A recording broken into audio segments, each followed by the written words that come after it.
શહેરના દુધિયા તળાવ જૂની પાણીની ટાંકી ખાતે આવેલ શ્રી ભૂતનાથ મહાદેવ મંદિર ખાતે મહાશિવરાત્રી પર્વની ધામધૂમપૂર્વક ઉજવણી કરવામાં આવી હતી। શ્રી ભૂતનાથ મહાદેવ મંદિર સમિતિના આયોજન હેઠળ યોજાયેલ આ ધાર્મિક કાર્યક્રમમાં શહેર તથા આસપાસના વિસ્તારોમાંથી મોટી સંખ્યામાં ભક્તો દર્શનાર્થે ઉમટી પડ્યા હતા। સમગ્ર મંદિર પરિસર ફૂલોથી અને આકર્ષક લાઇટિંગથી સજાવવામાં આવ્યું હતું, જેના કારણે ભક્તિમય માહોલ સર્જાયો હતો। महाशिवरात्रि निमित्ते पहली सवारे भगवान भूतनाथ महादेवનો વિશેષ અભિષેક અને પૂજા અર્ચના કરવામાં આવી હતી।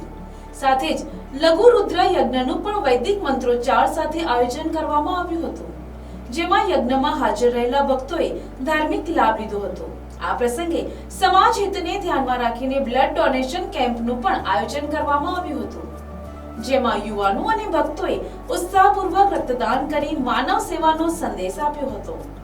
ઉપરાંત ભક્તજનો માટે મહાપ્રસાદનું આયોજન પણ કરવામાં આવ્યું હતું, જેમાં મોટી સંખ્યામાં લોકોએ પ્રસાદ ગ્રહણ કર્યો હતો।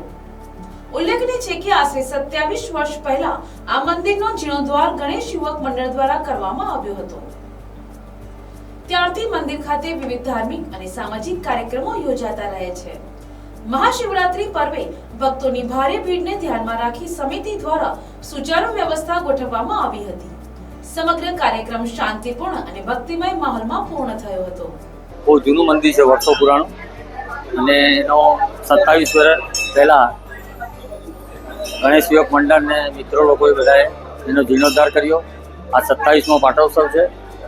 ગઈકાલે લઘુરુદ્ર યજ્ઞનું આયોજન કરેલું, એની અંદર 8 પરિવારોએ ભાગ લીધો હતો। સાંજે મહાપ્રસાદનું આયોજન કરવામાં આવ્યું, જેમાં પણ 3 થી 4 હજાર ભાવિક ભક્તજનોએ મહાપ્રસાદનો લાભ લીધો હતો। આજ રોજ મહાશિવરાત્રિ પર્વ નિમિત્તે રક્તદાન શિબિરનું આયોજન કરેલ છે, જેની અંદર હાલ રક્તદાન કેમ્પ ચાલુ છે। અને સાથે સાથે ભગવાન શિવજીની બરફની શિવલિંગની પણ આકૃતિ બનાવવામાં આવી છે, તેનો પણ ભાવિક ભક્તજનો દર્શન કરી રહ્યા છે। નમસ્કાર। ભૂતનાથ મંદિર આગળ મહાશિવરાત્રિના પર્વનો આજે લોકો એટલો બધો આનંદ માણી રહ્યા છે કે અમે પણ ભાવ ઉજવો થઈ ગયા છે। આજે શિવજીની એટલી બધી કૃપા થઈ છે કે આપણો દેશ પણ આબાદ થઈ રહ્યો છે, અને આજે આપણે દુનિયામાં ડંકો વગાડી રહ્યા છે। અને હું આશા કરું અને પ્રાર્થના કરું કે આપણે દિન પ્રતિદિન પ્રગતિ કરીએ, અને આ રીતે આપણે હિન્દુઓ બધા અને કોઈ પણ જાતિના ભેદભાવ વગર આપણે દેશને આગળ કરતા રહીએ, એ જ અમારી પ્રાર્થના છે। જય હિન્દ।